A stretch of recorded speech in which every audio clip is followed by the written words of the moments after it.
अस्सलाम वालेकुम। Welcome to M रात। दोस्तों 21 फरवरी को एक बहुत ही ज़्यादा शॉकिंग खबर निकलकर सामने आती है कि एक ड्रोन जिसने अफगानिस्तान की तरफ से पाकिस्तान में दरअंदाजी करने की कोशिश की और उसको पाकिस्तान ने रिस्पॉन्ड करते हुए उस ड्रोन को शॉट डाउन कर दिया है। अब ये कोई छोटी चीज़ नहीं है क्योंकि आपकी एयर स्पेस को वॉयलेट किया गया है और वो भी अफगान साइड से वॉयलेट किया गया है। और इसके पीछे मुहर्रकात क्या हैं, क्योंकि 21 फरवरी से पहले 19 और 20 फरवरी के दरमियान पाकिस्तान और अफगान तालिबान के दरमियान बॉर्डर क्लैशेस देखे गए मोहम्मद के एरिया में। और इन क्लैशेस से भी पहले पाकिस्तान टीटीपी को लेकर कुछ बड़ी कार्रवाइयां कर चुका है, जिसमें मल्टीपल टीटीपी के टेररिस्ट मारे गए। इसी दौरान 7 टीटीपी के टेररिस्ट जो थे वो Pakistan Afghanistan international border cross करके पाकिस्तान में दाखिल हो रहे थे, जिन्हें इंटरसेप्ट किया गया और कोबरा अटैक हेलीकॉप्टर्स की एक कार्रवाई में ये 7 शिद्दत पसंद मारे गए। इन वाकयात पर डिटेल वीडियोस हमने अपने दोनों चैनल्स पर बनाई हुई हैं, लिंक मैं डिस्क्रिप्शन में दे दूंगा और उन वीडियोस को जरूर देख लीजिएगा, उसमें तमाम सबूत हमने दिए हुए हैं। अब यहाँ सबसे बड़ा सवाल तो ये खड़ा होता है कि तालिबान के पास या लेट्स से कि टीटीपी ने अगर वो क्वाडकॉप्टर्स लॉन्च किए हैं तो उनके पास ये क्वाडकॉप्टर कहाँ से आए, ये ड्रोन्स कहाँ से आए? क्योंकि आज की जो मॉडर्न वॉरफेयर है उसमें क्वाडकॉप्टर्स बहुत ज़्यादा आम हो गए हैं। खासतौर पर यूक्रेन रशिया वॉर में बहुत ज़्यादा इनका इस्तेमाल देखा गया और इन क्वाडकॉप्टर्स पर 81 mm या उससे ज़्यादा कैलिबर के मोटर शेल्स माउंट करके गिराए जा सकते हैं। और ये मोटर शेल्स एक आम चौकी को या एक इवन टैंक को या मिलिट्री व्हीकल को डिस्ट्रॉय करने के काबिल होते हैं। सो ये एक डेडली वेपन बन चुका है। एक वक्त में जहां क्वाडकॉप्टर सिर्फ सर्वेलेंस के लिए, निगरानी और जासूसी के लिए इस्तेमाल होता था, आज इसे प्रॉपर कॉम्बैट रोल में यूज किया जा रहा है। इससे पहले 2024 के सेंट्रल या सेकंड हाफ में ये चीज रिपोर्ट हो चुकी है कि टीटीपी तक भी क्वाडकॉप्टर्स को यूज कर रही है और उनमें से एक क्वाडकॉप्टर को पाकिस्तानी सिक्योरिटी फोर्सेस ने उस वक्त डिस्ट्रॉय भी किया था, जिसकी रिपोर्ट को आप यहाँ देख सकते हैं। लेकिन ये तो था बैकग्राउंड। लेकिन अब मैं बताता हूँ कि अब इस वाक्य में हुआ क्या है। तो दोस्तों होता कुछ यूं है कि तकरीबन 2 से 3 क्वाडकॉप्टर्स पाकिस्तानी सरहद को अबूर करते हैं मोहम्मद के एरिया के नजदीक, और वही एरिया जहां 1-2 दिन पहले पाकिस्तान और अफगान ट्रूप्स के दरमियान क्लैशेस चल रहे थे। इन क्लैशेस की वजह यह थी कि अफगान तालिबान जीरो लाइन के बिल्कुल करीब एक मिलिट्री पोस्ट बना रहे थे, जिस पर पाकिस्तान ने जब रोका तो तालिबान की तरफ से फायरिंग स्टार्ट हो गई। और ये एक यूनिवर्सल असूल है, इवन इंडिया और बांग्लादेश के भी कॉन्फ्लिक्ट इसी वजह से हुआ था कि इंडिया जीरो लाइन के बहुत करीब मिलिट्री इंस्टॉलेशन बना रहा था। और ये पूरी दुनिया में चीज एप्लीकेबल है कि जो आपका बॉर्डर होता है उसकी जीरो लाइन के बहुत करीब दोनों फ्री कैन में से कोई भी मिलिट्री इंस्टॉलेशन नहीं बना सकता। तो अफगान तालिबान ने उसकी वायलेशन की थी।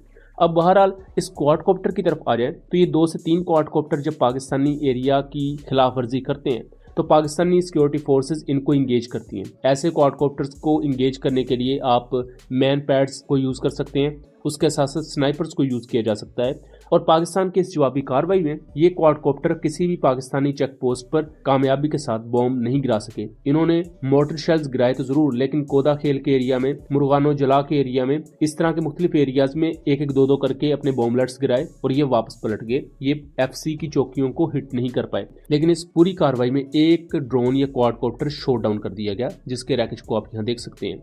लेकिन इसके बाद भी अभी ये मुअम्मा जरूर है कि इसको लॉन्च किसने किया, क्योंकि एक तो इस पर थ्योरी ये है कि अफगान तालिबान की तरफ से इन ड्रोन्स को लॉन्च किया गया, लेकिन दूसरी थ्योरी यहाँ टीटीपी की तरफ भी पॉइंट आउट कर रही है कि टीटीपी 2024 में भी क्वाडकॉप्टर्स को ऑपरेट करती रही और इसके बारे में ये इतलात हैं, क्योंकि मोहम्मद के करीबी जो एरियाज हैं पक्तिका वहाँ टीटीपी के बहुत हैवी प्रेजेंस मौजूद है और माजी में इसके सबूत भी मौजूद है। इवन जो हमने उस पर वीडियोस बनाई हुई हैं उसमें कुछ सबूत भी हमने पेश किए हैं। उन वीडियोस का लिंक डिस्क्रिप्शन में दिया होगा, सो आप लोग उन वीडियोस को जरूर चेकआउट कर लीजिएगा। तो यहाँ ये चीज भी पॉसिबल है कि टीटीपी की तरफ से ये क्वाडकॉप्टर स्ट्राइक लॉन्च की हो। और अगर टीटीपी ने ये क्वाडकॉप्टर स्ट्राइक लॉन्च की है, देन अगेन एक बहुत बड़ा सवाल है कि टीटीपी के पास ये फंडिंग कहाँ से आ रही है और टीटीपी के पास इस तरह का जदीद इक्विपमेंट कहां से आ रहा है। यहाँ बहुत से ओपन सोर्स इंटेलिजेंस प्लेटफॉर्म इसको डायरेक्टली इंडियन फंडिंग के साथ लिंक कर रहे हैं, क्योंकि इससे पहले कुलभूषण यादव को जब पकड़ा गया था तो एक पूरा नेटवर्क इंडिया का तब बेनकाब हुआ कि किस तरह पाकिस्तान में जो इस तरह की शिद्दत पसंद तंजीमें हैं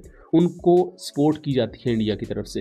लेकिन हतमी तौर पर इस बारे में अभी कुछ नहीं कहा जा सकता। यहाँ पाकिस्तानी ट्रूप्स की जवाबी कार्रवाई काफी स्विफ्ट और प्रिसाइज रही, जहाँ एक बड़ी मुसीबत जो कि इन क्वाडकॉप्टर्स की वजह से आ सकती थी उसे कामयाबी के साथ रिपल्स किया गया और एक क्वाडकॉप्टर को भी डिस्ट्रॉय किया गया।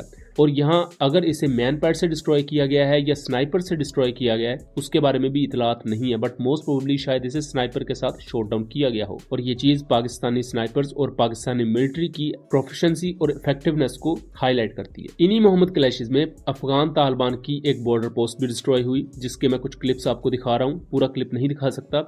एज वेल एज एक अफगान सोल्जर अपनी जान गवा बैठा, 10 से ज्यादा जख्मी हुए। उस पर हमने वीडियो वगैरह बनाई हुई है रिसेंटली, उम्मीद करता हूँ बहुत से लोगों ने वीडियो देख ली होगी। लेकिन ये स्ट्राइक काफी ज्यादा पाकिस्तान की नेशनल सिक्योरिटी के लिए खतरे के तौर पर देखी जा रही है। आप इस चीज को जस्ट इस तरह इमेजिन करें कि इंडिया का इसी तरह कोई फ्लाइंग एसिड पाकिस्तान में आए तो उसके बाद क्या रिस्पॉन्स होता है, वो आप 27 फरवरी 2019 का वाकया पूरा उठा लें, क्योंकि ये आपकी एयर स्पेस की वायलेशन मजाक नहीं होती।